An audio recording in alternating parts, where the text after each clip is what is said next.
We started getting a lot of units. All right, we're back to this Nissan that we changed just the $25 off Amazon solenoid valve into compressor, and the dealership didn't want to fix it. They would want to do a compressor.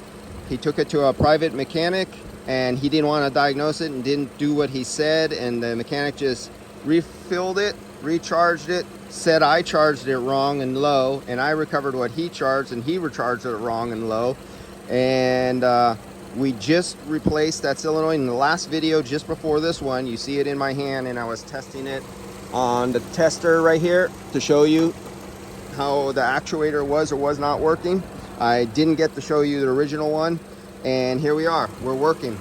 Our suction line temperature is 36 degrees, and if this goddamn Apple phone would focus. So we're 36 degrees on this suction line right here. As you can see, it's starting to make a little water, and everything is working perfectly, and it gets down to 38 degrees coming out of the dash.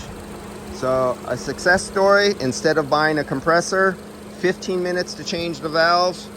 And of course, automotive shops don't want to sell a $25 part and 15 minutes of work. They want to sell a $2,000 compressor job and charge you several hours of labor. All right, see you guys.